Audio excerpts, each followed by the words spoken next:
Dictation गति 100 शब्द प्रति मिनट स्टार्ट। महोदय, हमारे जीवन में संगीत का व्यापक स्थान है।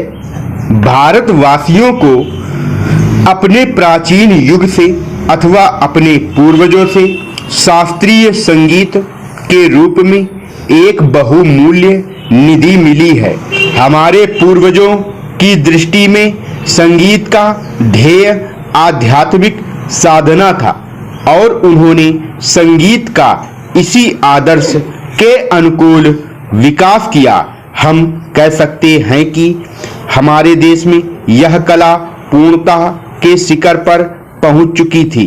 संगीत के ध्येय के संबंध में आज हमारे विचार चाहे कुछ भी हों, यह सभी स्वीकार करेंगे कि इसमें सामंजस्य की ओर ले जाने वाली और व्यक्त जगत से ऐक्य का आभास कराने वाली शक्ति निहित है। संगीत के वातावरण में ही नहीं बल्कि श्रोताओं और गायकों के मन में भी सामंजस्य की उत्पत्ति होती है। संगीत के उच्च ध्येय और व्यापक प्रभाव के कारण ही प्राचीन काल में भारतवासियों ने संगीत को जन साधारण के सामाजिक तथा सांस्कृतिक जीवन में ऊंचा स्थान दिया था। शायद ही कोई ऐसा भारतीय त्योहार या उत्सव हो जिसमें संगीत का आयोजन ना होता हो। संगीत जन्म से मृत्यु पर्यंत हमारे साथ रहता है। हमारे सभी रीति रिवाजों में इसका कुछ ना कुछ स्थान है। शताब्दियों से हम संगीत के प्रशंसक तथा उपासक रहे हैं और हमने इसकी गणना सदा मानव की उच्चतम साधनाओं में की है। काल के प्रभाव से हम लोगों की रुचि में काफी परिवर्तन हुआ है, परंतु शास्त्रीय संगीत उसी प्रकार बना रहा और उसमें कोई विशेष और मौलिक परिवर्तन नहीं हुआ। मुसलमान बादशाहों और अमीर उमरों के द्वारा संगीत को केवल प्रोत्साहन ही नहीं मिला, इसमें समयानुकूल हेर फेर भी हुए और आज विशेषकर उत्तर भारत के संगीत ने उसी युग से प्रभावित और बहुत अंशों में अनुप्रमाणित होकर अपना नया रूप ग्रहण कर लिया है। पर जो भी हेर फेर हुए वे हैं ऊपरी पोशाक मात्र ही। भारतीय संगीत शरीर और आत्मा से अभी भी वही प्राचीन शास्त्रीय संगीत बना हुआ है।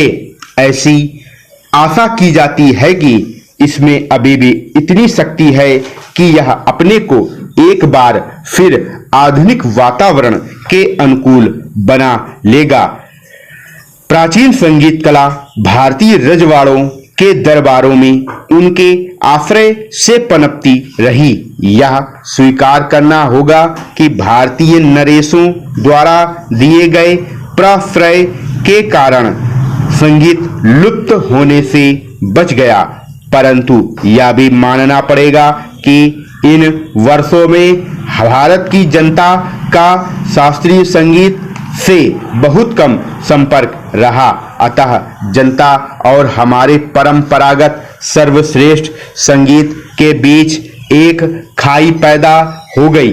यदि हमें संगीत को जीवित रखना है और सहस्त्रों वर्ष पुरानी इस अमूल्य परंपरा की रक्षा करनी है तो हमें इस खाई को पाटना होगा। यदि यह आवश्यक हो तो शास्त्रीय संगीत में ऐसे संशोधन करने में बुराई नहीं जिनके फलस्वरूप यह लोकप्रिय बन सके।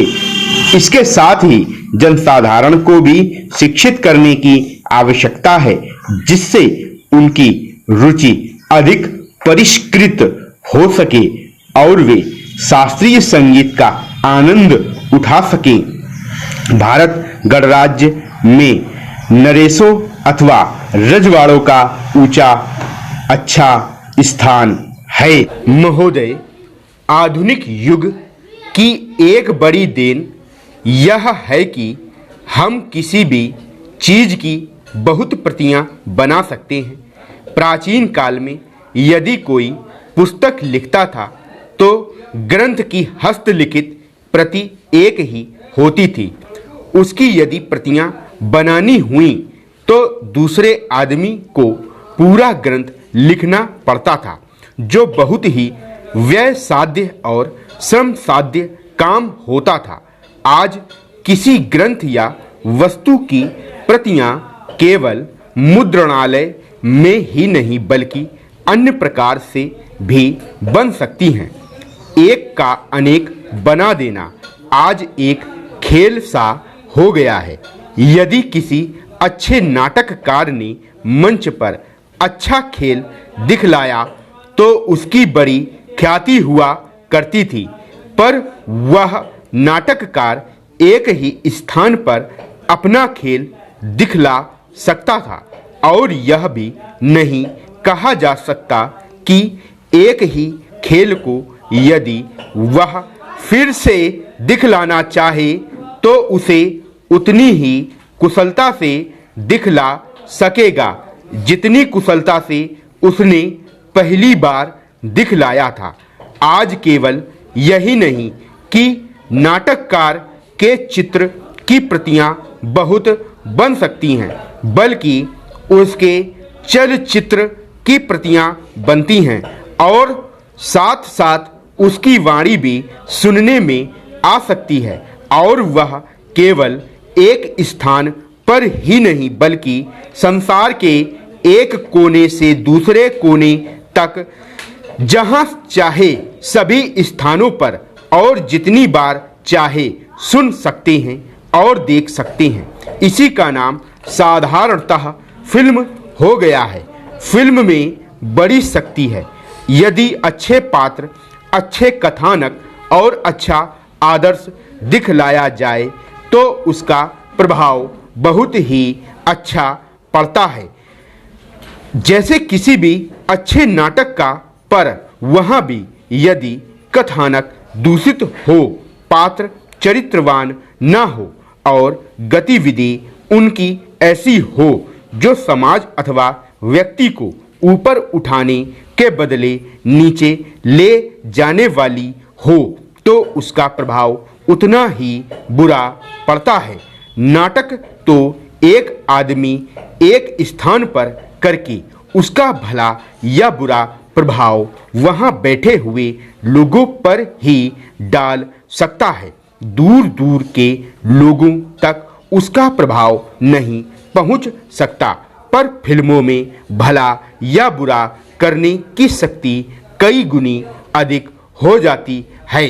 किसी फिल्म की जितनी प्रतियां बना ली जाती हैं, उतना ही उसका प्रभाव भी असीमित हो सकता है।